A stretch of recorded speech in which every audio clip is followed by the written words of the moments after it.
This is a final little adjustment on my end to try Oh, hey, is to. there a link I can share? Yeah, it's on the Twitter. Okay.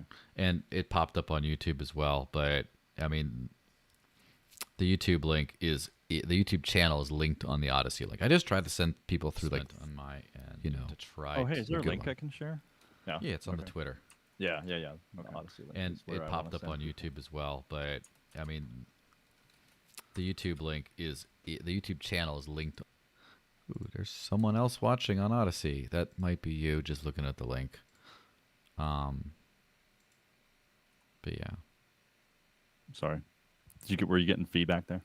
No, I mean I was getting from Okay. myself, but I had to mute the tab over there. Yeah, this is all like the how the sausage is made nonsense. That's why people tune into the stream early for this kind of stuff.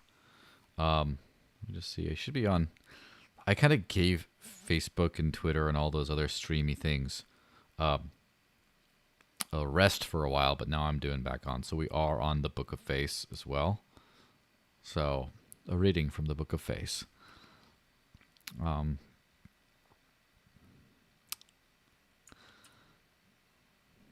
So yeah, says two people are watching on YouTube, which is pretty good. That's good enough. No one's commented yet though, which is interesting. Hey everyone. Hey everybody. All right. That might as well. That's probably good to like actually start this thing. So, welcome and hello everyone. Happy Friday. It's the Digital Cash Rundown, and Chuck and I are gonna have a great show. Let's roll this intro and get to go.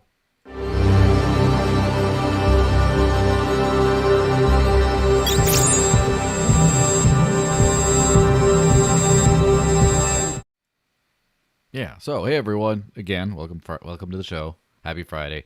I'm joined by the one and only Chuck Williams, CTO of Flote or something. Yeah, CXO. We actually have a CTO that we hired recently. That Oh, might be newsworthy. Yeah, okay. So CXO, Chief Experience Officer, which that's right. I'm not like super well educated, but I'm well educated to know that experience does not start with the letter X. But we'll Right. let that one slide. So, Chief Experience Officer for Flote, the free speech social media platform and streaming thing and crypto Patreon type deal. That I've been interviewed Kingsley before on the channel, and yeah, I've been back a few times. But so you guys are just hired a CTO, right? That's right. Yeah. Patrick Smith, who was of Anarchast, who has a pretty robust background in technology. He's known as not governor on a lot of platforms, Twitter, Float, I don't YouTube. I don't know where TikTok. I think he even puts on TikTok. Well, now I know But what he's not. So he's not right, a governor, but what is that's right. he? Yeah, like I mean, he's a freedom proponent just like we are, and has been a great addition to the team. It's taken a great load off of me because I was kind of managing all the technical stuff in addition to all the experience stuff. Being able to hand off the technical stuff to keep the lights on and keep the systems Yeah. going and keep deployments happening makes it easier for me to focus even more on improving the product and the experiences that So we're you were the focused on. CXETO, Chief Experience, and well, no, A, not E. Yeah. Whatever. I was Technical. the technical support and chief experience So officer, if their and I do a tech bunch of was stuff. broken, they'd yell at you, and if their experience was broken, they'd also yell at you, which is too much yelling going on, A if little you bit of ask me. both. I mean, I didn't do it by myself. There's certainly some team members that helped me out, but yeah, I mean, I was trying to own being responsible for all of that. Yeah, which is challenging. Well, yeah, Mm. that's cool. Well, anyway, so hey everyone, welcome to the stream. About 5 minutes into just ranting and stuff. I'm sure you saw the little intro thing, but if you want to get past the paywall to talk to Chuck, cointr.e/the desert links, leave a donation with a message, and we'll read that. Otherwise, I'll probably ignore you or just tease you in the live chat and not address your valid points.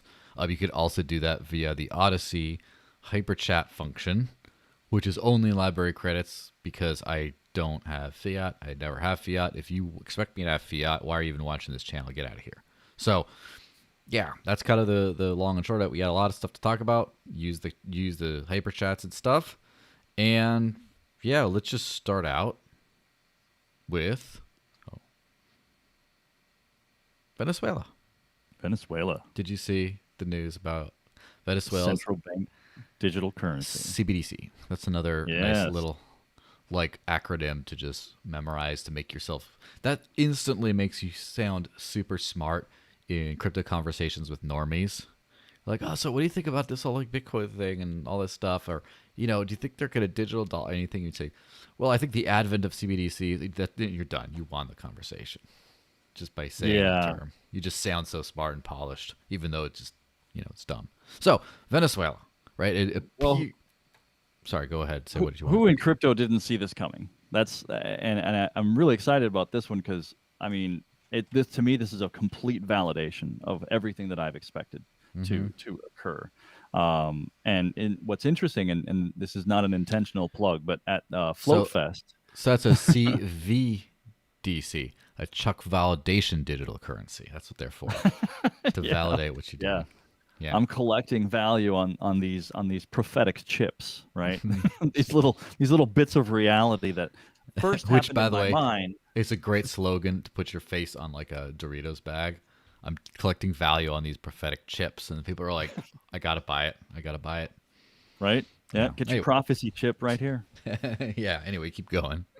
So, at the very first and only Float Fest that we've had, sponsored by Float, um, in Gauss, Texas, we had a rant table for a minute, and there was a discussion about, hey, one of these change my mind kinds of tables, and I can't remember exactly what the whole like focus of the conversation was. What I was trying to change his mind about, but I got up there, and I think I did end up changing the guy's mind because he I can't remember what I was trying to change his mind about, but I did make the point that governments are salivating over some of the features that cryptocurrency or digital currency, digital levers offer. That's an There's so much. unpopular, I would say, opinion, but truth. That's an unpopular truth, an inconvenient truth, as our buddy Al Yeah, Gore would say.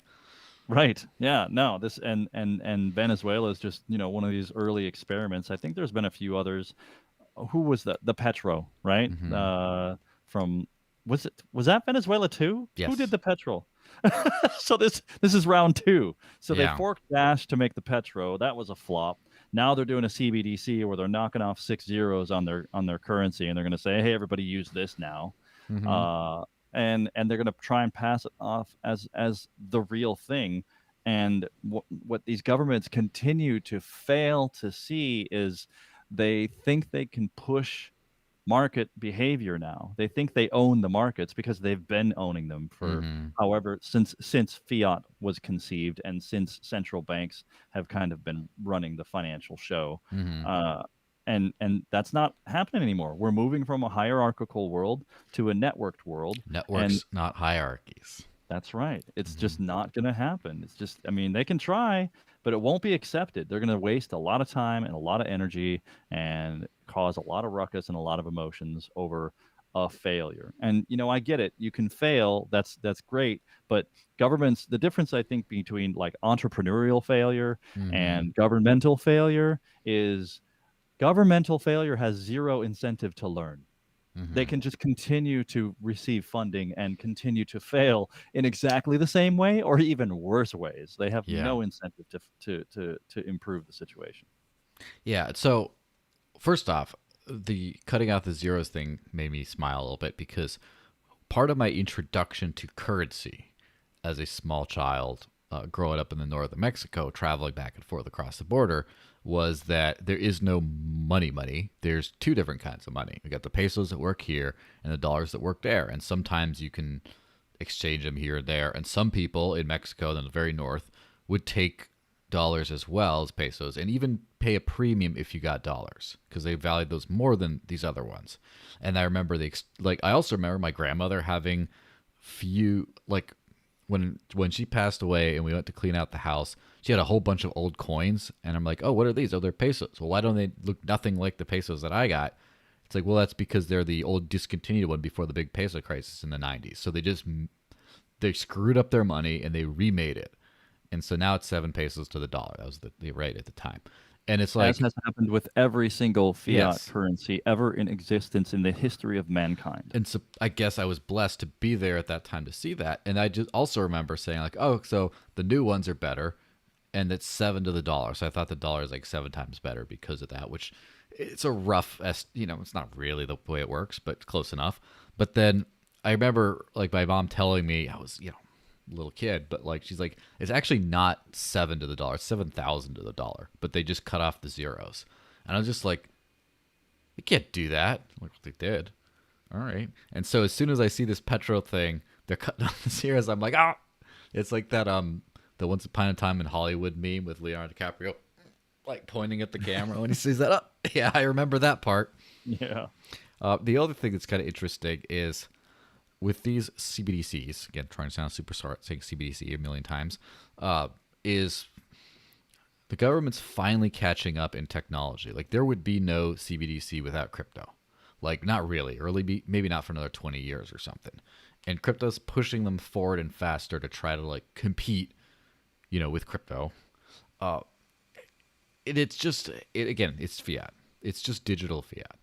And I think they're going to use that as a way to try to, first off, I can't see CBDCs working long term, right? I just don't think they will, because once you've already said, oh, crypto's good, but use ours, well, eventually they're going to use the ones that they like, unless there's like good ones and bad ones or whatever.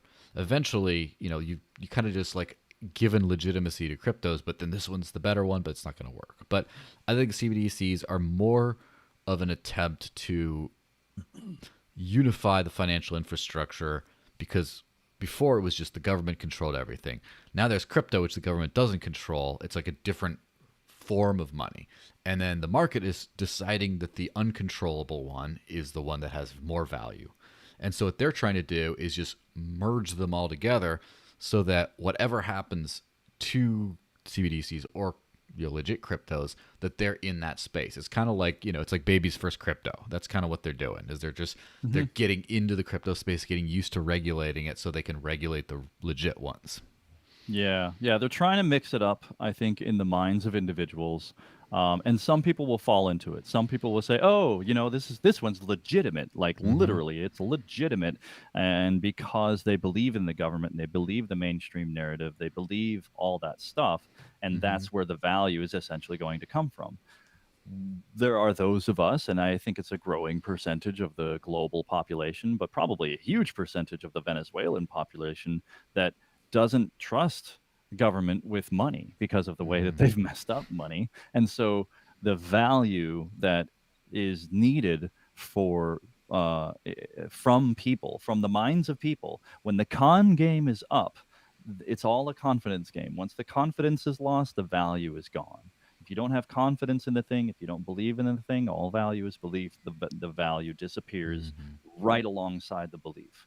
And so I think that there will be a period of time where, those who are, let's say, bound to the government institutions of Venezuela in this case, they will support it. They'll say, "Yeah, no, this is the way we're going to go. This is it. Let's go." There's going to be some percentage, and I don't know what that is. My guess would be 20%, just Pareto principle. Mm-hmm. 20% of the population is like, "Yes, this is what we need to do to save our country and our nation," and they're just totally, right in lockstep with that government plan. Mm-hmm. But the rest of it, once that 20% looks at the other 80%, and the other 80% is like, "What the fuck are you doing? Yeah. Why are you using that stuff? That's worthless." Or they'll just, it's just going to be opt out. Everybody's just going to opt out, and that value will maybe even maintain some minimal value for some period of time. But it's this is going to be Gresham's law just all over again, where the bad money chases out the good. People are going to want to hoard the real money, the Bitcoin and the Dash of the world, Mm-hmm. while the CBDC, that's what the poorest of the poor get paid to do, the least of the least. Yeah, that's for sure. I just think it's interesting because crypto has come so far, yet no one uses it. yet the government has finally got to the spot where they have to play ball on the same kind of network and stuff. The problem is the bankers controlled everything, and now the shadowy super coders, as it were. I'm sure you heard that term from American politics lately, of are now controlling the finance of the future. But then central banks are now acquiescing to them and getting into their world, a world that's not run by central bankers. And Yeah, so they had no choice. even though they have all the guns and all the other stuff, it's not going to work out. It's just like and this goes to, I mean, the next point we're talking about the infrastructure bill and stuff. After that, at the end of that, I'll mention that I kind of saw this coming to a certain extent, and we're in a transitory process. But let me just look at, because there's 3 different articles about this, about the infrastructure bill. I just want to make sure that we're the debt one, the amendment, and the, let's see if this, yeah, that was another part, just 2 amendments. So, infrastructure bill. There's an infrastructure bill going through the U.S. legislature, which basically it's called the infrastructure bill, and which makes you think that it's to build roads and bridges and stuff. But it's No, that's it is. It is. Now technically, if I may cut you off just Yeah. for a second, this is the most frustrating thing about this stupid thing. also known as It's made- everything government does. Right, yeah, but Mm-hmm. okay, so ostensibly it's for roads, bridges, and major infrastructure projects. Mm-hmm. And what? They're going to shoehorn new rules for cryptocurrency brokers? This is like a Bureau of Land Management bill Mm-hmm. with new credit card rules attached to it. Like, what's the what? How? Well, That so makes this has no been sense. a bunch of friends of mine and stuff are in the political world and fighting against the machine from the inside, and this has been a big thing, that all these infrastructure bills and ideas that have come out, it's just been anything but infrastructure for most of the bill. It's just an excuse to pack in every kind of special interest nonsense you can into the one thing, to where it's been pretty hilarious, where people have been making jokes. So, for example, local pro-freedom political advocacy, not local, national, but there's a local chapter, Americans for Prosperity, has been doing a lot of activism, telling people to call their representatives and oppose this infrastructure bill and all this kind of stuff. And as part of that, they've been doing stuff like giving out desserts, like making little like cookies and candies. They were labeled dessert as infrastructure, just to drive home the point that just everything is infrastructure, like Right. nothing is.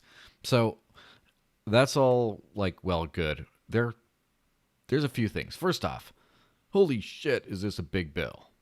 Right? There's a lot of money. $250 billion.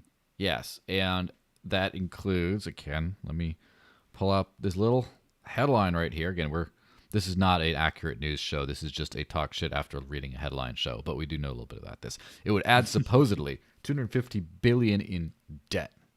So not just spend a lot of money, not just print a lot of money, but add a whole bunch of debt. So I have tons of things to think about just that aspect, but why don't we get your take first? Yeah, I mean, this is how government works, right? We are fast accelerating into, I mean, the debt is already 8 trillion, right? The Fed BS, balance sheet, right? Is over 8 trillion already just this year. Is it? I mean, that's where we're at, right? And it's Something like growing hyper fast, right? And since 2020, up until 2020, it took 200 years of America's existence to get to like 4 trillion, and we did another 4 or 5 trillion just in the past year, right? So this is the thing I think that a lot of people don't understand. Like, we are witnessing the beginning of an exponential curve that ends in failure of the foundations upon which this is built, that fiat currency. This is the ultimate failure in a con game, and I think this is the first time in human history that it's going to happen at a global scale to a global reserve currency. And this is the kind of stupid BS that is just exacerbating the issue fundamentally they will have zero time to actually enforce any of these new rules before the system collapses. This is, I think, just theater, honestly. Yeah, this is interesting because, uh, first off, who owes the U.S. national debt? They would say every American citizen is born owing all this stuff. But Yeah, like, the full faith and credit of the American people. yeah, but like, who's gonna pay it? Well, first off, the people can't. But what happens if it defaults? Do Well, they? we did it before, Mm-hmm. and as a matter of fact, I think on the Max Kaiser show, they're celebrating the 50th anniversary of the last time that America defaulted on its debt, Mm-hmm. essentially with London, the banks of London, Mm-hmm. when we went off the gold standard, when we closed the gold window, and Mm-hmm. they announced it then as a temporary measure. We're still temporarily Mm-hmm. not able to exchange our dollars for gold. Uh, does anybody think that's coming back? Yeah. No. Right? So it's crazy because that's like a mini default kind of because stuff still goes on. What happens if the U.S. defaults now? First off, who does the U.S. government owe all this money to? A lot of American citizens, right? But a lot of outside interests and stuff as well.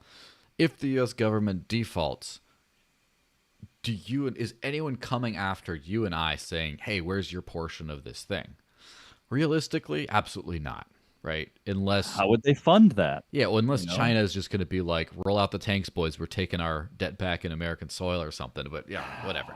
But here's the big thing that loses out is the faith in the American government and the American dollar. The currency goes down. So everyone holding fiat loses, or that particular strain of fiat, Mhm. the dollar variant, as it were, Right. gets wrecked. So Yeah. it's all this debt and then printing, of course, devalues. Basically, they're getting all this stuff, right, at the expense of the dollar and people that hold it. And it's kind of crazy how, the more they print money, obviously the less the dollar is worth, but also the more debt, the more shaky the dollar is on because then they have to default. And then, like, if the government doesn't pay back, then, like, well, no one's ever going to, like, who can go repossess American assets, like American government assets abroad? No one can really, unless they have a bigger military, which no one really does. And so can they do? Just not lend money anymore and not buy dollars and stuff, which all that does is screw up the fiat system, which is a good thing in the end. So it will I mean, it hurt a gives lot of creates a people when it death spiral. happens. Yeah, but Yeah, but it's so not like we haven't been telling them, "Get out," you know? I mean, for crying out loud, when I first got into crypto 2015-ish, the Royal Bank of Scotland told people then, even then, I think it might even be back in 2011, "Get out hmm of everything. Everything's gonna crash." Like, they were concerned even back then, hmm and it's only gotten worse since then, yeah. So the now whole we situation. go to the other aspect. So they snuck in crypto provisions in here that they basically want if you want to in crypto's infrastructure, whatever. If you spend 10,000, you move $10,000, the IRS wants to be in on that, which specifically, I guess, toward according to exchanges and stuff. If you move that around, because I mean, you could just shuffle between your own wallets a million times and just like taxable event every time. No, that's never going to happen. Even in the statist worst fantasy, best fantasies or whatever. But they are trying to get exchanges to rat out anyone to the IRS who moves $10,000 or more. That's one thing.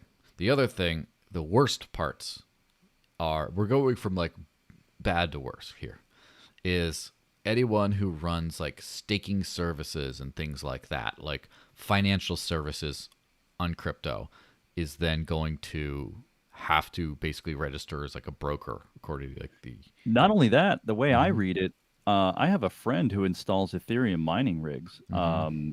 He may have to be liable for additional tax reporting if he continues to install mining Yeah. hardware and Well, we're software getting to that in point. people's So homes. for staking, which is bad, but like you understand, it's still like there still has like a money services element to it, so it's still terrible, but not. And then you go to anyone operating mining equipment. Like mining Right. is now you have to be a financial services, the thingy whatever. really stupid. I'm kind of broker, whatever. Yeah, Yeah, and then you that's what. might fall into the definition of a Yeah, broker. and then if you develop software for this stuff, so if you're just a coder, you're now like you have to license as a broker or something like that. Exactly. That's I'm the way I'm reading it. Like Float would have to register because we're issuing a token and we're going to have tokens on our platform. So Yeah. what we have a wallet on Float right now. Does that Hmm. mean we have to register? Now they did talk about a provision for wallet developers to be excluded, which But not protocol okay, throw us a developers. bones. Right. Right. Mm. Well, it makes no sense whatsoever. Yeah, GitHub is a And this is crime. not. It's like crazy shit like that. And so, first of all, that's egregious. And there's been some amendments proposed that would go back on a little bit of that and exempt miners and software developers and other things, but still keep it on like the exchanges and stuff, and then the $10,000 requirement, and maybe stakers. And there's a couple different amendments being proposed. And here's my take before you launch into how horrible this whole thing is. I do have the very brief part of the take is I do believe this is an Overton window thing, to where first off they're just trying to shovel all the pork they can into this budget, but they're also trying to propose the most horrendous things. So the compromise is where they really wanted to be. Yeah, yeah, and I agree with you 100% right there because I I really am beginning to believe more and more that most of what's happening in government around not only the financial stuff, which you know is emotionally wrenching enough for the Mm-hmm. people who care, but the medical stuff that's going on also in government, with forced medical procedures that they're suggesting that I don't really Mm-hmm. want to talk about. Yeah. Uh, I'm beginning to think more and more and more with the levels of emotional hooks that are into Yeah. these narratives that it's just theater, and they're trying to distract us from something. They're trying to emote us into something or away from something. And I'm beginning to think more and more that that something is the greatest theft of all time, where they're scooping and trying to steal or print whatever value they can and hand it out to everybody close to the Fed and close to where the money is being instantiated, at, right at the moment when the rug's going to get pulled out from anybody, and those people who are closest to the handout don't have to pay the consequence that all the rest of us are going to have to pay when the entire economy starts inflating 25% a month, when the Mm-hmm. hyperinflation sets into the real economy, when the supplies chains really, really hurt us and there's not enough food for everybody, Mm-hmm. when the demand for supplies increases because everybody suddenly realizes, oh, I can't sit on my butt and just collect and consume anymore. I got to go out and do stuff. So I need stuff to do stuff, and there's no stuff to do stuff with. So that we're going to have to. I feel like this economic system is going to come to a screeching halt, and all Mm-hmm. of this is just theater to keep us distracted with bread and circuses right up until the collapse. Yeah. And that's what I'm preparing for. And that's what I advise my friends and family to prepare for. So this is all pretty funny because ever since crypto got created, we realized that it is a system, like a financial, but more importantly, a technological system that lets people do whatever they want and without any centralized party, without the censorship risk. And if those things are true, of course, the reality is much more murky than that, but that's still the basics of crypto. It still is, Yeah, that's like the pristine, pure ideal, right? yeah, That hasn't changed. I agree yeah, with that. and it is like roughly accurate. It's not completely accurate. There's, Yeah, you got to work for it.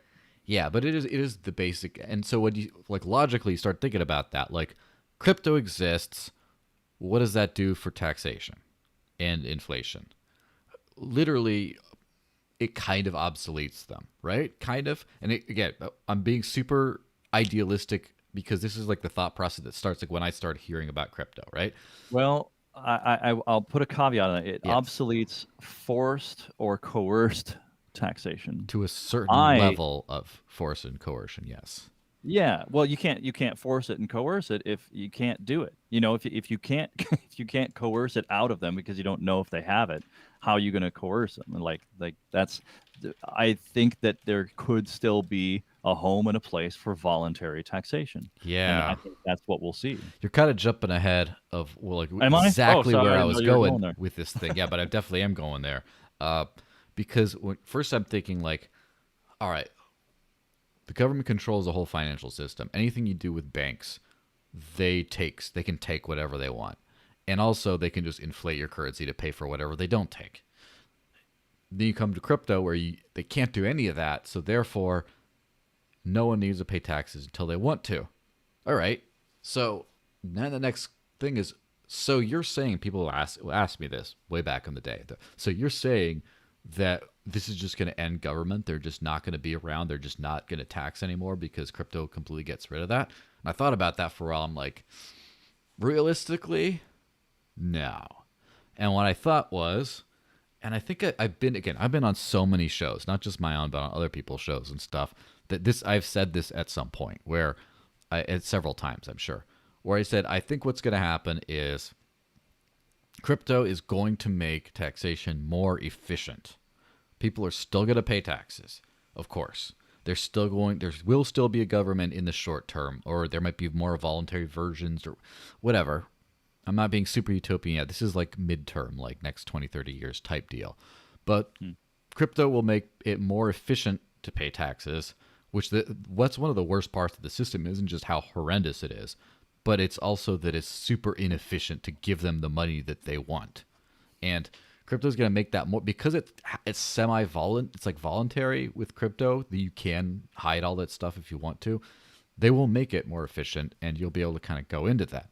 Now, so we'll basically live in a world where, you know, much better than today, but still people will be paying taxes because they'd rather do that than, run the risks of whatever. Kind of like how when the old music industry was doing what it was, and then we get Napster and all these other things and file sharing, and then the correction was okay, don't steal music, just sign up to Spotify, you can listen to it all anyway.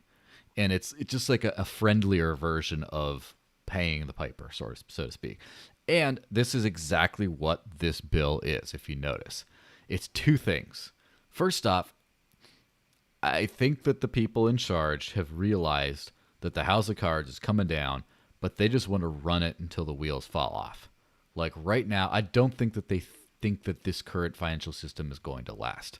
But they just want to exploit the shit out of it as long as they can until the whole thing combusts. I think that's what this bill is trying to do. And notice in the same bill, how fitting that they're jumping on the crypto train. They're like, how do we still, like, once we burn this thing to death, how do we Yeah. still have money after that? Okay, well, we're going Right. to start taking a piece of all the crypto stuff because that is the future. We're burning the old, we're jumping Yeah. onto the new, and all the suckers, again, the poor and the uneducated, unfortunately, rest in peace. They're going to be sacrificed. It's pretty horrendous, but I think that's what they're going for. Do you disagree? Well, I have a few comments Okay. on that. I don't necessarily, so I don't disagree, but I want to add some nuance and I want to hear your thoughts on it Mm-hmm. because first off, the efficiency, the government tried to make it more efficient. And in Mm-hmm. fact, I think they did make it more efficient by essentially enlisting employers as tax enforcers. Mm-hmm. So rather than you paying your taxes at the beginning of the year for last year, you get to just have it automatically taken out of your paycheck for Mm-hmm. all those employers who are so kind as to pay your deductions for you on your behalf, and then you can kindly go ask for your refund at the next year, Mm-hmm. regardless of whether or not you could have been investing that money or Of whatever. That's course. not even an option with a lot of employers. So they did make it more efficient in that way by enlisting the employers, and then so keep that in mind. And I think that might be a pattern or a proxy that could be carried forward into the future. They're always trying to use the employers and the systems of employment and dependency to enforce these kinds of financial obligations. And that's now jumping from financial obligations to perceived medical obligations, right? Yeah. That's the direction we're going now. They're doing the same thing with employers to enforce medical obligations. Mm-hmm.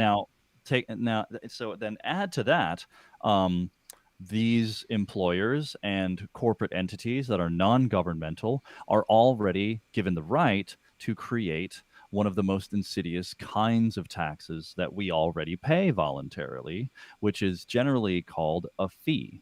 Mm-hmm. So you get an overdraft fee, for instance. Mm-hmm. Where does the money come from for that overdraft fee? They just print it. They literally print it. It's not governments that print most of the money. It's Mm-hmm. actually banks that print 90% of the money which is they just push a few buttons on their computer, or they Mm-hmm. just automatically have, certain conditions are met. Oh, now you have a fee. That $25 fee that rakes in billions and billions and billions every year for banks is one insidious form of tax, because that money didn't exist before. It's a fee that's assessed. That money Mm-hmm. came from nowhere. Suddenly, I'm responsible for a fee because a certain condition wasn't met. A payment was tried to be made one day before my paycheck landed, and I got to pay you extra because I didn't pay them at the right date. Mm-hmm. And there was just a clash of logic between a few computers. That's a problem, and so billions and billions of fees, we're already paying those voluntarily because we want to keep our bank account. A lot Of of us, course. right? Not me. You don't pay the fees, you lose your bank account. And yeah, no, I respect you for that, because you've walked away from the system entirely, because that's hard. That's a difficult thing to do, and most people are not going to do that, so they Yeah. voluntarily pay the tax. And that's that tax. It's literally inflation. It's made up money. It's fiat on top of fiat. It's fiat squared. That's just been made up, and that you now are responsible for if you want to continue to use. It's not even your account. It's the bank's account. Everything that is in that account, the bank owns it. You just are given control over it. Mm-hmm. And that's so. I think that's the model that is probably going to be coming in the future, when with all these bills and all these, they're trying to push the responsibility of financial and tax enforcement and the payment of taxes, and even so far as the generation of taxes, the creation of tax revenue. Mm-hmm. They're trying to make employers and corporations do the whole activity for them, which would be Mm-hmm. very efficient for government, don't you Yeah. think? Which it's funny because first off, that is pretty much a textbook definition of fascism, right? Is the I think so. combination of private and public kind of thing. And also, not just employers, they're trying to make crypto infrastructure providers be their next patsies, because they realize that employers and banks aren't going to be able to aren't going to be able to do this for them if everyone's using crypto. So instead, they're saying, oh, if you're a staking provider or if you're a miner or whatever, they're trying to make the miners W2 you, so to speak. They're trying to make the miners like watch the stuff that you do and like Right. collect They're stuff trying to for make you. my Ethereum rig builder, who's going to come and build a rig for me, Mm-hmm. charge me a tax. Mm-hmm. That's what they're trying to do. And he's going to say, well, I have to file my broker fee, so I got to pass on that broker fee cost to you. So sorry about that, blah, blah, blah. It's just how it is. Yeah. And the conditioned folk who are in that place are going to happily comply, and there's your voluntary tax. Well, that's the thing is no, as far as I know, again, I have not actively studied a ton of this part of history, but as far as I know, they've never been able to just fully enforce taxation by going to everyone and taking their money from them directly. They do dragnets, and employers are dragnets because it's easy to find a place of business that's registered and all this kind of stuff, and just saying, hey, we're going to audit you if you're not collecting from everyone. And they're trying to make crypto services providers as the new dragnets. So, lightning service provider, whatever the hell else. And so, Yeah. because Bitcoin validators. they cannot get everyone who uses crypto. They just can't get 10% of them. They can't get 5%. They just can't. So they're going after higher up the food chain, right? So the thing that I think is interesting, though, is you don't need to do business in the US to provide services, decentralized services to US based customers. And Hmm. that's where I wonder where they're at that point. I think they might just be trying to capture whoever is here right now, and then they'll worry about the other stuff later, or they acknowledge that they can't really shut it down. So they're trying to capture the people now who are faced with a decision, depending on their level of stones that they have. Are they going to just become government patsies, or are they going to go full Voorhees and just like burn it to the ground and go turn into a DAO? You know? Right. Yeah, which I respect, and we can set that aside for a second. But I think Mm-hmm. one this reminds me of an observation that I've made about governments in general, and I think that governments are generally protective of their farms.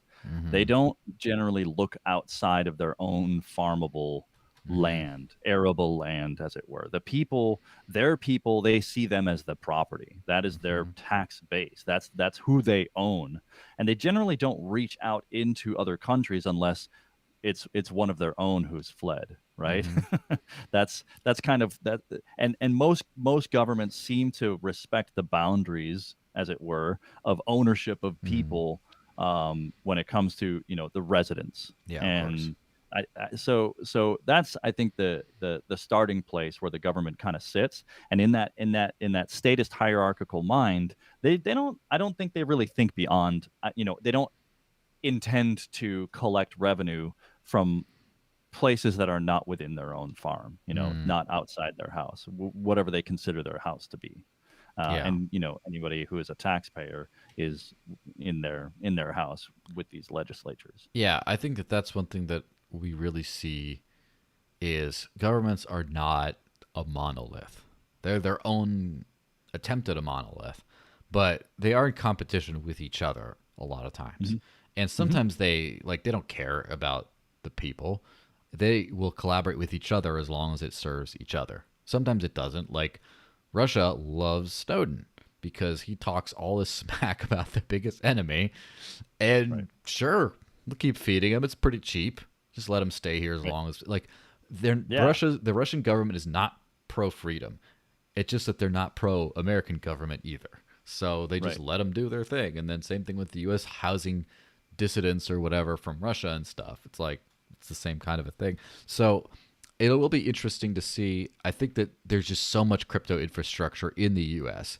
that they're going to say they're not going to go away. They're going to regulate them, take their pound of flesh from them, and then there's going to be a whole bunch of people from DeFi farms in Nicaragua or whatever the hell, like a bunch of people just all over the place, and US people will still be using those, but they'll like block some of their apps from the app stores and make it difficult, and so people are like, all right, do you want to go find some sketchy ass APK file or whatever and do a VPN to try to access actual DeFi, or are you going to do regulated US DeFi that's just so much more convenient?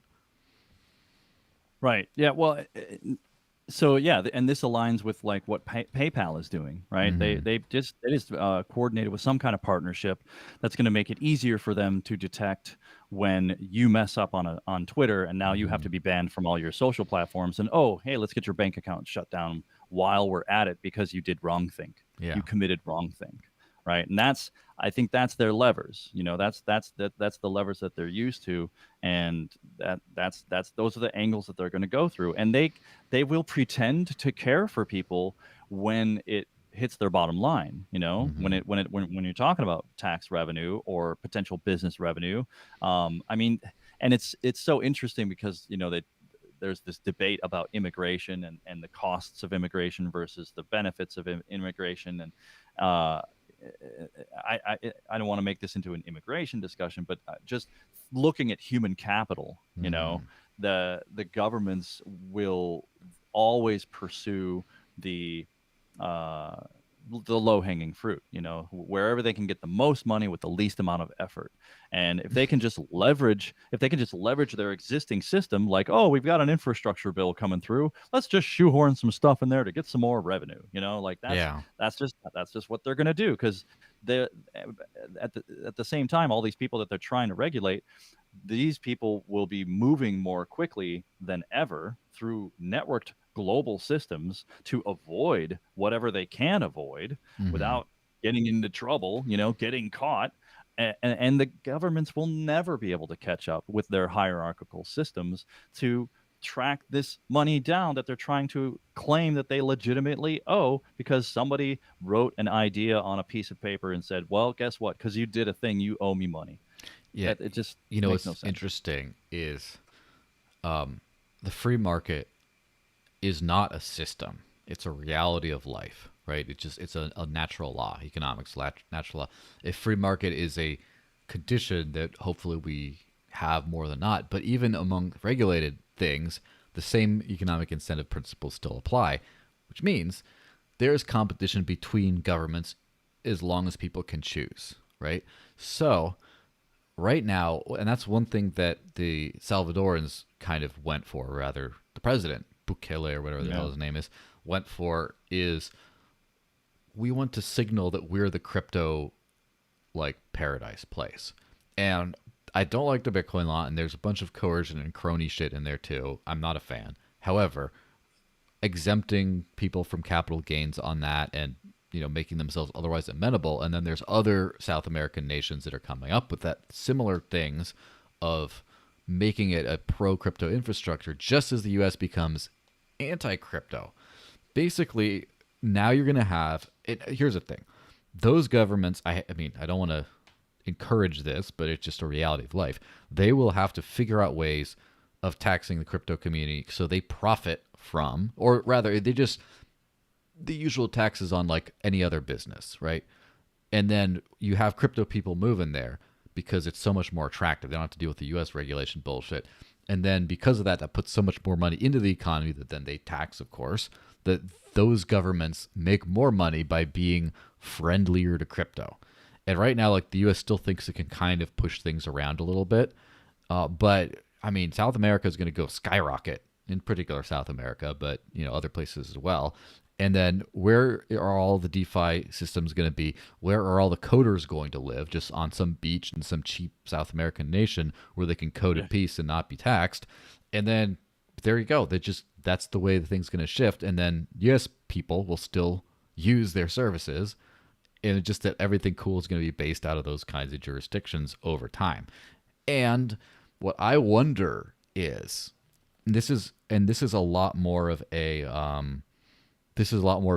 like a political point, so I won't spend too much time on that. But I wonder how many U.S. jurisdictions, U.S. states, will become increasingly annoyed at federal things, right? At federal regulations on crypto and what that does to businesses, and will start nullifying or just saying, we hereby do not recognize what the feds are regulating here. And when there's tension between the federal and the state levels, will this be one of those catalysts to eventual secession and splitting up? I don't know. Yeah. I think it's a strong possibility. I mean, I Mm-hmm. think there are strong forces for network models that the network models want to break out of these hierarchical systems of control. Mm-hmm. The mainstream media, the government institutions, the academic institutions, the medical institutions, all those kinds of systems that are hierarchical in nature Mm-hmm.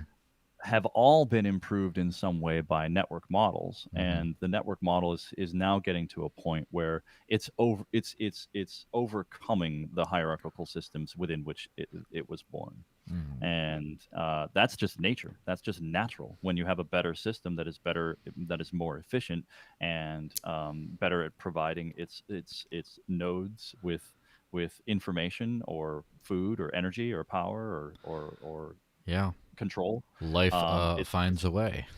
Exactly. And it's going to weed through the cracks of Mm-hmm. all these hierarchical systems. And these hierarchical systems depend on secrecy and control of information. And because networks are diametrically opposed to that and perform better and more efficiently, these hierarchical systems will just dissolve.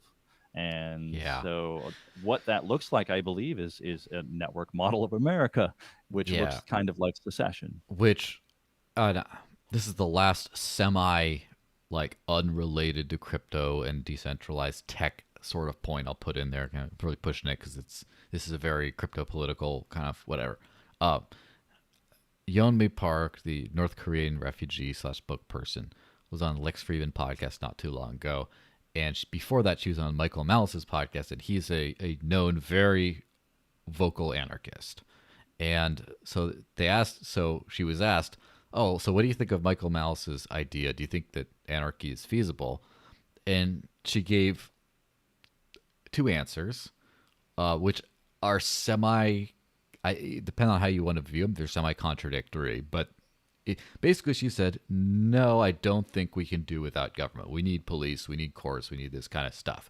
But then she went on to say, for someone who had like up until age whatever she was in her teens when she escaped, she had no knowledge of history before Kim Il Sung was born.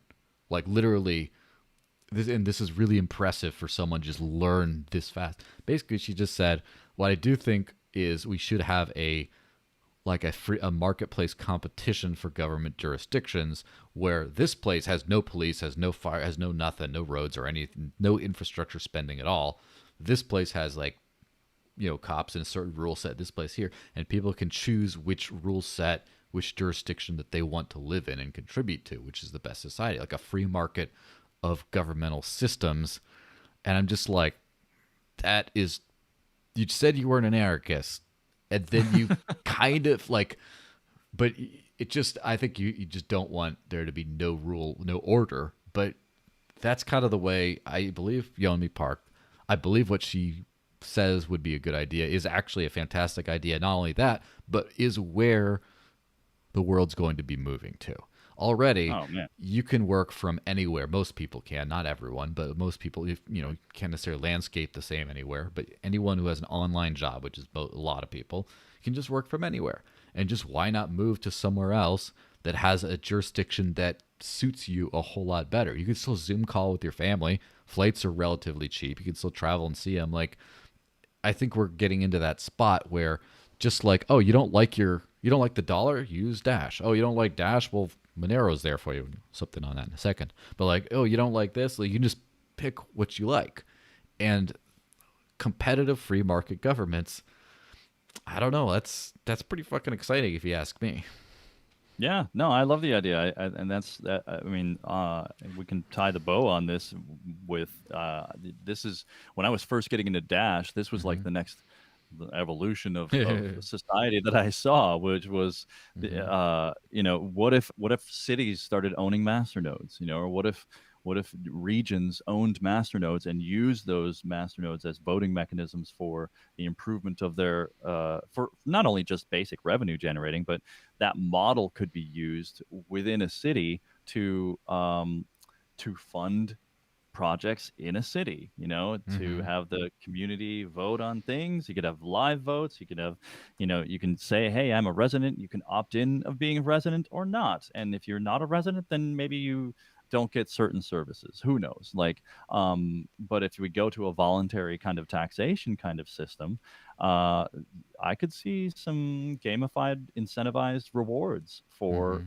Mm-hmm. paying your taxes. What if it became a very public thing? Who knows? Who Yeah. knows? So, for example, um, imagine like, and there's been a few things that have really stuck out because I've been to go to sleep at night to get my mind off of everything. I like to look at Wikipedia stuff, especially Wikipedia articles on different countries, because it's a big world. I want to learn about places I haven't been, and just some of the stuff you find out is pretty mind blowing. Like, for example, uh, landlocked or enclave nations. There's an interesting thing. There's in Africa or in the middle of Italy, and it's like, okay, well, you're completely surrounded by the territory of another nation. There's no way Hmm. out except through. And it's just like, and then just the number of things that they have, like the government has to provide these things that they just like work out. Like, hey, Italy, can we use your postal service? Yeah, sure. And they just like work it out. Like, hey, can we use? And then, oh, you'll protect us if anyone invades, right? Yeah, yeah, we'll do that. Like, just the agreements makes you think, what if we live in a society where each town comes together, and again, this is not perfect individual choice, but it's a microcosm of that, and decides which non-geographically contiguous nation they want to belong to for that year subscription or that 2 year subscription or whatever. And it's just That's an interesting idea. like for Yeah. example, what if, let's just say, Canada's a dumpster fire right now. But what if Quebec City, of all places, decides, you know what, we don't want this like Rona tyranny stuff. We don't want all this stuff. We want to be under the U.S. federal government, for example. And then they vote, and then now they're under the U.S., right? And then, for example, let's just say that New Jersey votes collectively that they want to join under the government of North Korea because that's more fitting towards them. And again, sorry, New Jersey, but whatever, they can then do that. And then, so the overarching, you cannot have like it would be difficult to have an individual, like a house by house government system. Like at least you want a town that's all on the same rules, kind of. But then to just pick which ones you're part of, I mean, like Liechtenstein is in the middle of, wherever, and yet it's its own thing, and you walk across the imaginary line and it's its own thing. But like, why couldn't you do that? I think that would be pretty cool. It's an interesting idea. I think it still kind of leans toward the mob rule mentality. So I think that it may be Evolutionary. We're getting there, step by step. I mean, if you can coordinate. I think you would need to coordinate regions or residential areas with some kind of other valuation systems, like this is the tech city, or this is the mining city, or whatever. Like you have to have, I think, more coordinated values than just geography in order for something like that to work. Well, we were talking about secrecy and control of information and stuff, and we're also talking about people doing stuff without, like, people being pushed outside the government system entirely. And obviously privacy is a big part of that. And we're also talking about we're talking about crypto services providers becoming under regulation, and that they use them as sort of dragnets to get everyone. What was the other term for that? What do they call like a, man, my brain fart is terrible right now. I need something cool. But basically like a setup. Like, for example, if you create a thing you just say, hey, free, we'll help you be a better criminal, and then just to get all the criminals in there and stuff. What is the term? Oh, entrapment? Yeah, but it's like it's a noun, like a trapping thing. Oh. I don't know. Are you like a honeypot? Yeah, honeypot, that's it. Perfect. Is that it? Okay. So, speaking of honeypots, Monero. Yeah. So, Fluffy Pony, our dear friend, got arrested by the South African authorities, or he got arrested in the U.S., and South Africa wants him extradited. And this is allegedly over, which I do believe to a certain extent, but we'll get into that. As of yesterday, right? I think he was arrested on the 2nd, or it was reported on the 2nd.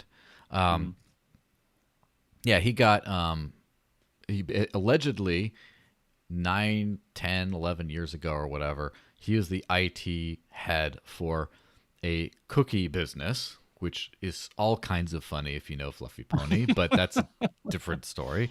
And allegedly he was embezzling, basically, forging invoices and having the company pay invoices to his private account, right? So just skimming off the top. That was what is alleged. And a lot of people are saying, oh, it's a setup or whatever else. I don't know the man personally, but I know enough about him to strongly suspect he actually did that. There's been a lot of rumors of him being a sketchy person slash an actual criminal and things like that. Enough to where there's smoke, there's fire. I don't disbelieve this, although I'm not saying the government's telling the truth either. But so they basically nabbed him. And what's your hot take on that first before I go too much into this? So, interestingly, I wrote a piece of software once that helped expose such a scam for a well-known organization. Once I was contracted with a logistics organization internally to write some software that would help the accounting team basically do their accounting jobs. And basically, my software replaced a collection of spreadsheets that were being used internally by the accounting team to do their work. It increased their speed several times, but also exposed one of the internal employees who had been running a scam for, I guess, about a decade, to the tune of about $3 million of similar kinds of activities. They created a fake company that was receiving invoices or payments for invoices that were submitted by this same person. So it was, just this internal job where they were just skimming money. And,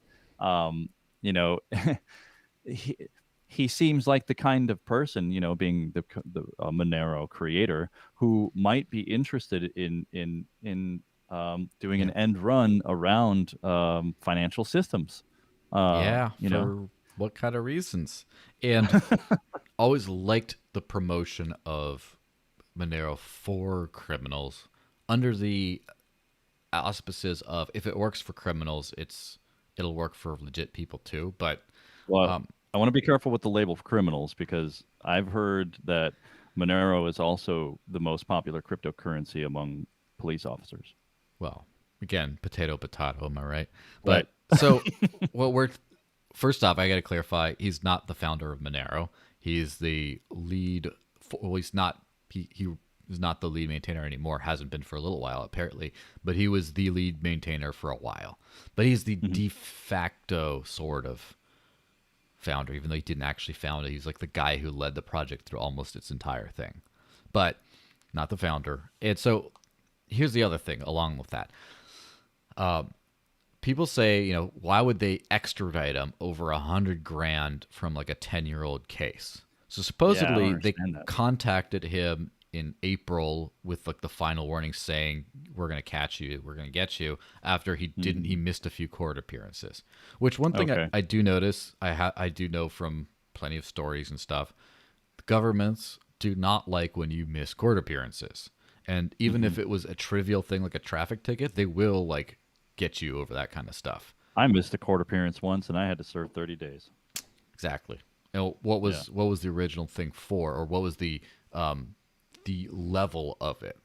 Like, you don't have to be specific if you don't want, but like... Yeah, I wasn't able to produce my license when I got pulled over one time. I got a speeding ticket, and I wasn't able to produce my license, and I didn't show up for the again, court thing. If you hadn't showed up to multiple court things, you would have been extradited if you were in another country, probably just over that. So I'm not just saying, they had to want him for other things, because no, they will get you over dumb things like that, right? Over a couple missed court dates. But here's the other thing, though. I'm sure when you're getting other governments involved, like the U.S. government involved in trying to extradite it, that may or may not be, like, of course, if they just found him in South Africa, they would have arrested him, sure. But to get him extradited, it's possible that they were trying to get after something he might have that is unrelated, as in get him to squawk, be like, all right, look, you have this many years, according to this 20, according to the initial charge. Yeah. It'll be a lot more because you were running. We had to get you extradited and embarrass ourselves in front of our American friends or whatever. Why don't we just do like a house arrest type deal? Why don't we do a big plea deal here? But you got to turn over something that we want. Right. What, pray tell, might that be? Well, allow me to go into ramble mode. But before that, thank you, Anonymous, for the couple bucks in Dash. Some duff, because you talk good stuff. Is that a haiku? Either Right. way, it's very, very nice of you. And I did get, let me actually get to refresh the browser because this thing kind of works slow. I have to kind of janky it together to make it work, but I think I got another one too. So I just want to, Oh, nice. get the fans. There we go.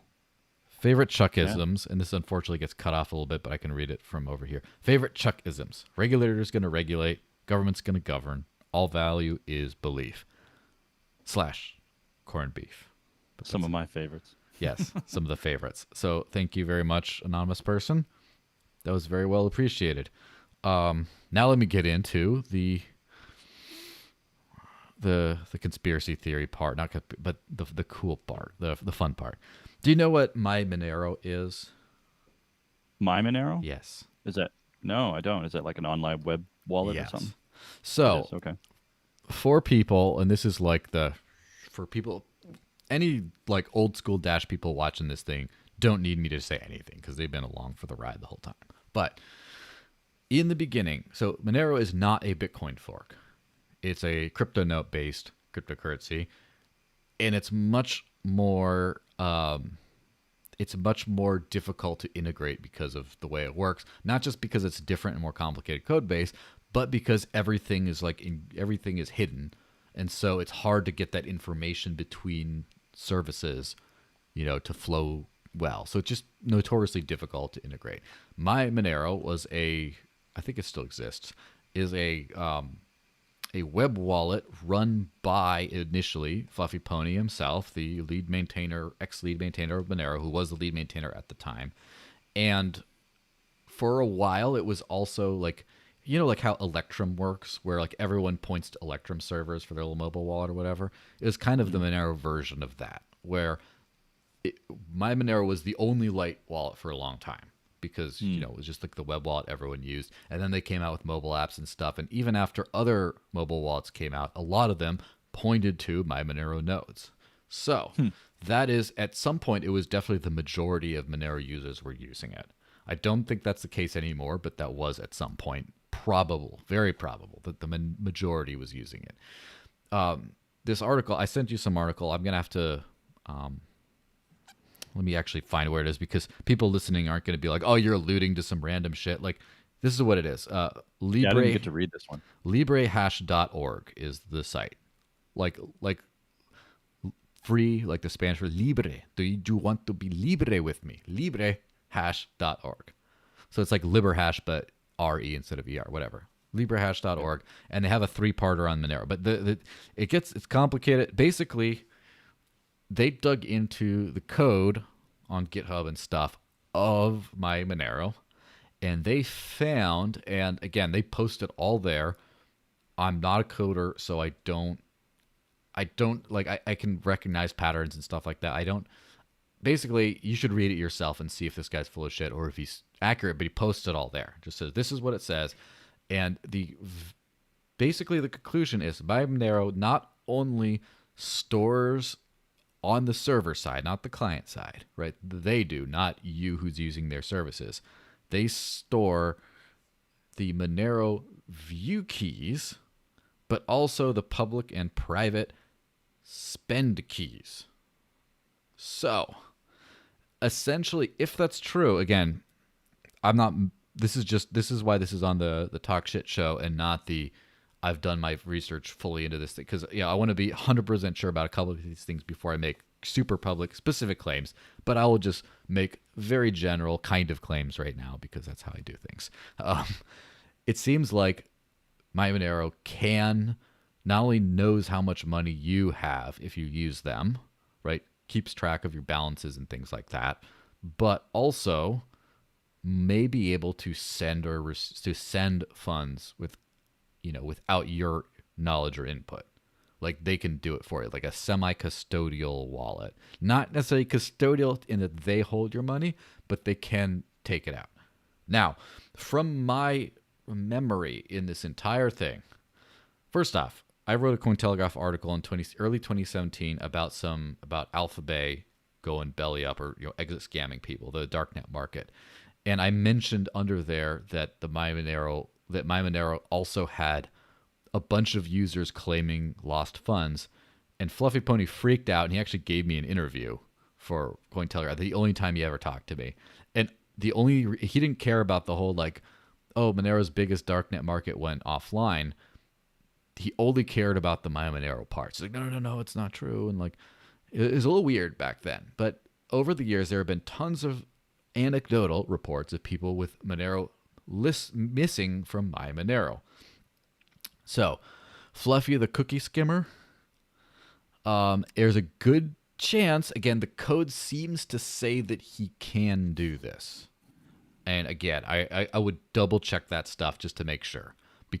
But it seems to be the conclusion, because also the person writing this article, displaying all the evidence, just kind of ended it abruptly and did not say, so what we can deduce from all this is X. What I deduce is he could skim. There's been lots of rumors that he was skimming off of people's balances. Oh, I'm sorry, it's just gone. And of course, if it was like Bitcoin or Dash or something, you could see the movements on the blockchain somewhere. You can't with Monero. So he was allegedly skimming off the top of this stuff. And if he skimmed on the previous employment, before crypto, and then he skimmed off of this one, first off, that would be consistent. But then to the next level, what if there's a bunch of, as the South African government would call them, again, I wouldn't call, but tax cheats. What if there's a bunch of people like that who use Monero, and they're like, hey, Fluffy, you want to get off? You know how much money a lot of these people have. And more importantly, you can actually extract a lot of people's money from them yourself. And they owe us money. So do this for us, and we'll let you off. That's an interesting angle. Yeah, I could definitely see that kind of going down between a government and such an independent agent. And if this is true, these last 5 bits on this article, one of them being that basically they won't release the source to produce a build of the wallet, the MyMonero wallet. Yeah, the mobile one, but they would for the web wallet, I believe. Well, yeah, and there's no way that people could know whether or not they're using the real version of the MyMonero app. Oh my God, what a beautiful scam it would be if you wrote a cryptocurrency that nobody could know where any of the funds were going, and who anybody was on the platform, and then you built the one like major provisioning source that is on the web, where you have all of the keys for anybody who uses it, and you could just flip a switch. Like I can imagine very easy ways to just randomly select every 8th visitor to present the theft wallet rather than 100th the real wallet. Keep it small. Yeah. Don't go too big, right? Yeah. I mean, now, obviously, this is not a paywall comment, but still, Hilawi, hi Hilawi, said in the chat, easier to be a digital skimmer for a private blockchain than physical cookies. Yeah.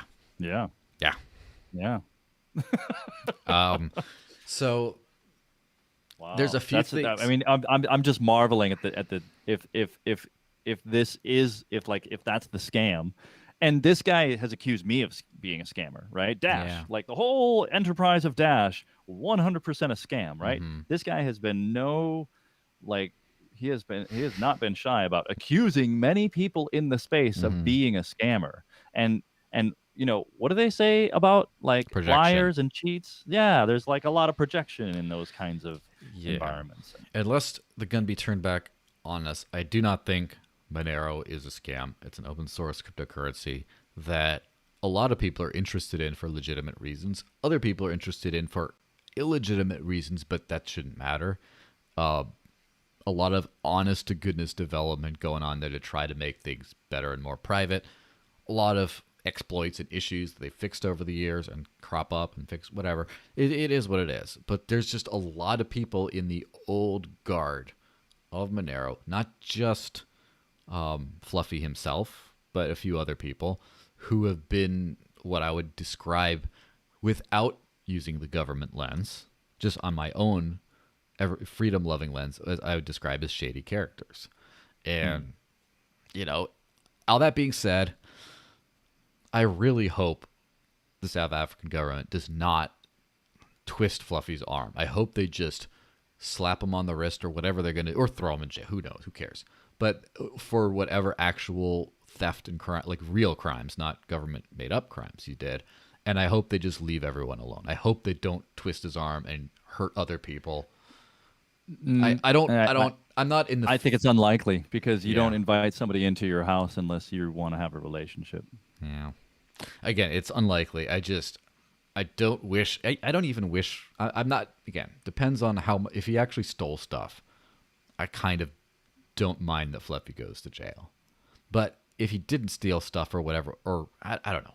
I'm trying to be nice, but maybe I shouldn't be. Maybe. I don't think. I mean, even if he did do everything that we're saying he could have done, that we're theorizing he could have done, I don't think he should be going to jail. Yeah, honestly, probably not. He should just lose a bunch of his money. Well, I mean, public shaming, like something real, not just jail. Jail's fucking stupid. Yeah. So it's gonna be, unfortunately, it's gonna hurt the little guy, and that's the thing about karmic justice. I do believe there is a level of karmic justice of what goes around comes around. However, on equal footing to that natural rule, and to a greater extent, unfortunately, is the Darwinian rule of only the strong survive, the weak get eaten and destroyed. And so, unfortunately, he's one of those stronger in the Monero world. And I don't think he'll get his justice over some unsuspecting little guys who are going to get screwed. But that's just, maybe I'm just really pessimistic, but whatever. I just had a realization. This is originally around a cookie company, right? I used to work at a cookie company called Mrs. Fields. Oh, and I know. If I recall, did I tell you my parents used to know Mrs. Fields herself? Oh, really? Yeah. No, I didn't know that. Well, this will be an off-channel conversation. But anyway, continue. Yeah. Well, so while I was working there, I was a manager at a Mrs. Fields shop. I heard the rumor, and it seemed to be kind of common knowledge among a lot of the upper employees there that Mrs. Fields, apparently the corporation had made a lot of donations to the KKK, and anybody, like, anytime, and that kind of informed me because apparently I got through the cracks. Like, I look, I can pass as Caucasian in a lot of scenarios. A lot of people don't know that I have African American roots. I'm black. I mean, I pass for a non-Mexican, yet here I am, right? Yeah, right. So I got to hear a little bit of that, and I thought that was interesting. But I wonder, and I thought, if I recall, I thought Mrs. Fields was a South African company. I wonder if it's the same company. I just wonder if there's this weird confluence of events here. I don't believe it's the same company. Oh, okay. All right. Cool. All right. Sorry. That was a little rabbit trail there. It was some other cookie. I forget the exact name of the cookie thingy. Yeah, didn't mean to derail there, but well, yeah. So this is something. There's something else. So thank you one time for being a consistent listener and a donor. Has had issues the last few times, which Hilawi just said in the comments, I'm just Florida tanned. It's funny. Yeah, well, I don't think I can get that Florida tan, me personally, but Chuck might be. But for some reason, Cointree, which is the thing I use for this little super chat feature here, that's not the Odyssey one, Cointree works pretty well, except for some reason, one time when he sent a message a couple weeks ago, it took literally 2 weeks to show up. Wow. And I don't know why. And again, it seems like there's another problem cropping up. So one time, I'm sorry for that. Tell me what you wanted to say, and I'll read it out now.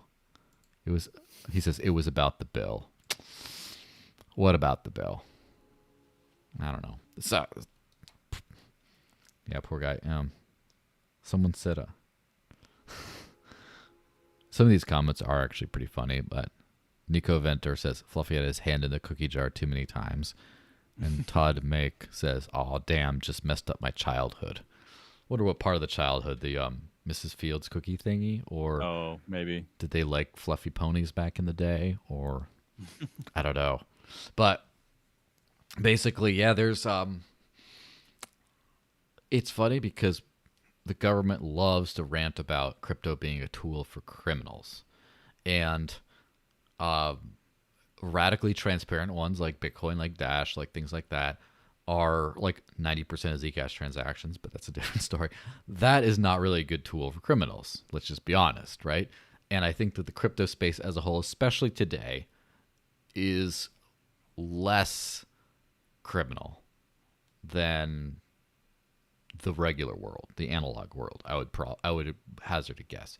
That Oh being yeah. said, in the early days of crypto, not the super early days, because the super early days are just the satoshis of the world, just like the really like The geeky visionary, crypto crazy nerd people. mathematicians Yeah, types. Yeah. but like the second wave has a lot of sketchy people, and it doesn't mean even a majority. But I noticed this with like the Liberty movement as well. Like I moved to New Hampshire for the Free State Project, and Mhm. that was 8 years ago almost now. But when that happened, like it was so few people that were there that the people that were there, like it was so new that there was a lot of just weird societal rejects that just came because it's like, oh, it's a new movement. I can be accepted here. And they were there until they burned their bridges and left, right? And Mhm. so there's a lot of those people in crypto. Not a lot is a percentage, I don't think, but there's a lot of fluffies in the world, you know? A lot of those kinds of things. A lot Mhm. of supposedly the Bitcoin founder was, regarded as a scammer. The Monero founder was regarded as a scammer. It depends. Again, I didn't look into a lot of these things, so don't. Charlie Lee and his weird, sketchy things, all that kind of stuff. So it's just kind of part of the whole thing. Mhm. Um,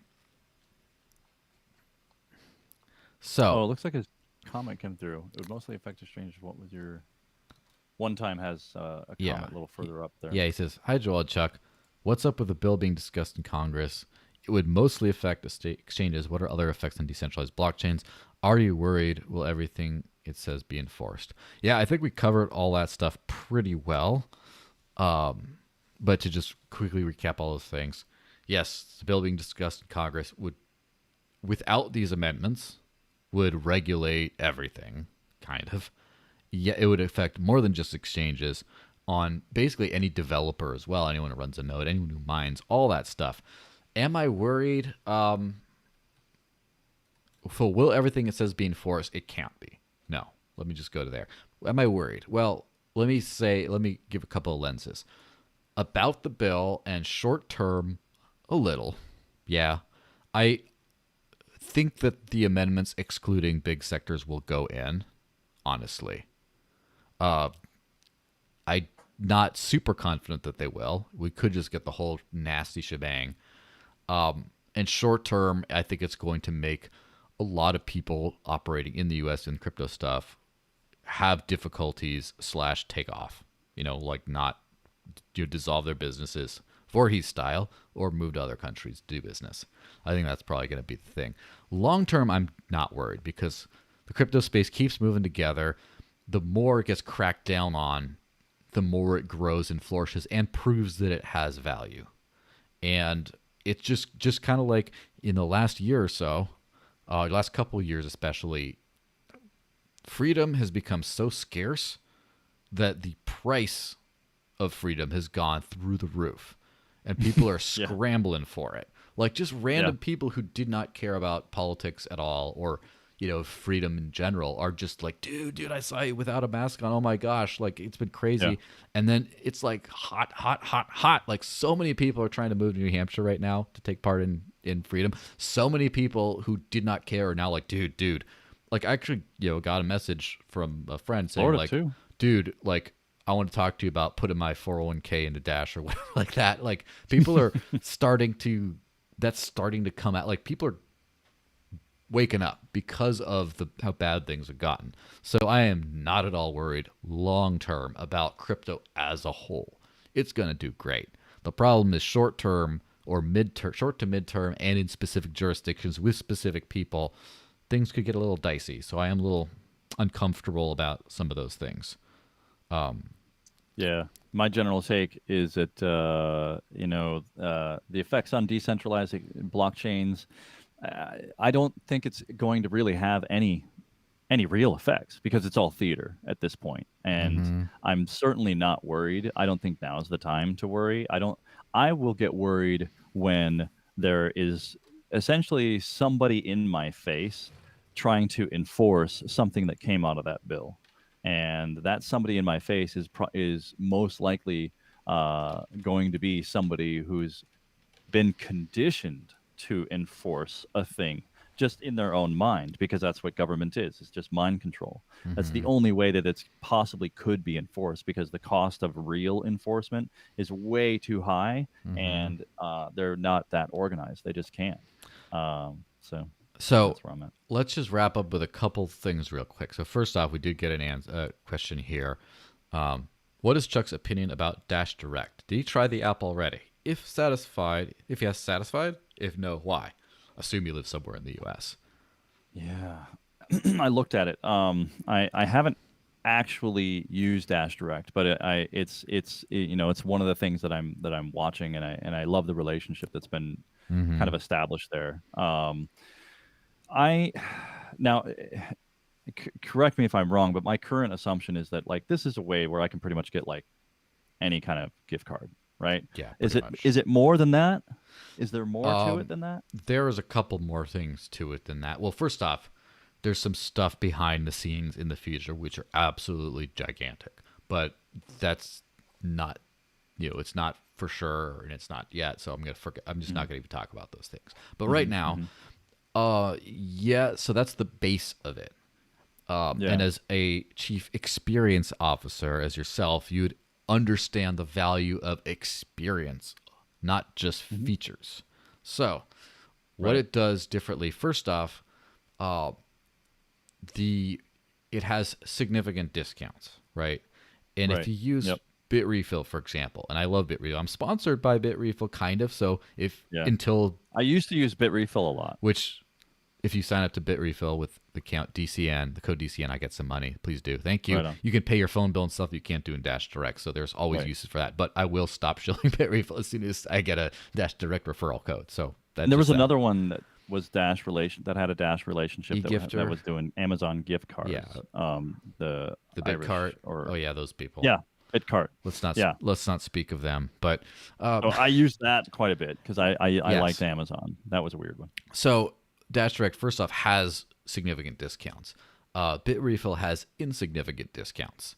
Like Mm. every third place or something has like a couple percent off. It's all right. It's not amazing, Mm-hmm. but Dash Direct is a lot better. And here's the thing: a lot of the discounts in Dash Direct are going to pay off the creation of the app. So after it gets used to a certain amount, the discounts are going to go up. So it's going to be better because they're Even already better discounts. yeah, Okay. which will be like it's kind of like purse without having to go through the purse stuff, like high discounts. Like it'll be cool, Yeah. which is nice. So that's one thing is the higher discount. The second is the unparalleled UX as far as the checkout process that you can just show up, enter the amount, buy it, and it shows up like really fast. And I've done this with Bitrefill before. Bitrefill is pretty fast, but it's still like you still like hopefully want to buy the gift card ahead of getting to the register. This one, you can just wait until they tell you the amount and buy the gift card there and you don't hold up the line, which is amazing. Oh, wow. It's that fast, and it also has redemption instructions on the actual thing, whereas Bitrefill doesn't really. So it Yeah. just Oh, tells that's you how to do it. helpful. But Nice. even better Okay. part, it has geolocation. It has a map, so it can tell you, hey, a quarter mile there, you can spend your dash at Papa John's or whatever it says here. So you don't have to do the math of like, oh, I'm gonna go here. Is it on Bitrefill? Nope, never mind. Or what's on Bitrefill is one. It says where it is, and there's a button to put it into your directions into Waze or Google Maps. You can literally just say, where can I spend dash here? Take me there. You go there. It does everything for you. So Yeah. it is pretty like the core So the only feature is not super revolutionary, but the actual end product, full product experience is revolutionary. that might be a game changer for them, and Mm-hmm. I certainly support them in that.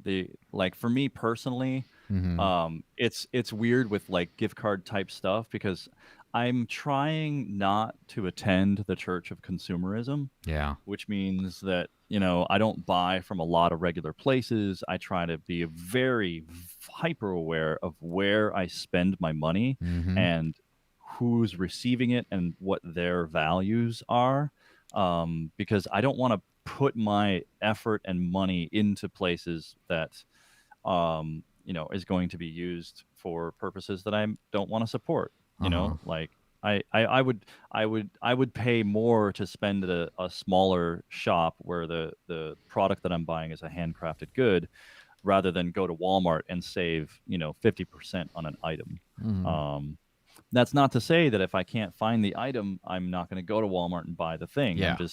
I'm not that regular of a shopper that I'm going to buy a Walmart gift card, So it's And funny. so gift cards are not really a thing for me generally. Nico in the But live chat says sounds holistic. yeah, It's a good one. yeah, it's a, it's Well, it's and it's how I completely like. I'm not as hardcore on that as you, but I do understand. I do agree, and I do try to do the same thing. So, for example, of all the beat we produce or we consume, it's like 90 to 95% is all local, right? We don't, Mhm. and it's all for crypto as well. We pay in direct to the farmer's wallet, like not through an exchange, no fiat conversion, anything. That's just how Right. and when we go out, I always go to like like instead of, I could go to, let's just say Starbucks and save a little bit of money getting the coffee, or I could go to this, you know, Dash community member owned business who takes the Dash directly for the coffee, and I do that instead, for example. Hmm. So Hmm. this is good. Now there is hopefully something cool coming up in this following month slash beginning in next year regarding expanding that to something cooler, but that will remain unspoken for now. Before we wrap up, I do so raise your hand if you are a Dash voter in any capacity. Oh, I can't see anyone. Okay. Well, anyway, I have a proposal in right now called the Dash Marketing Hub to do like an incubator model type stuff for marketing and promotion for Dash.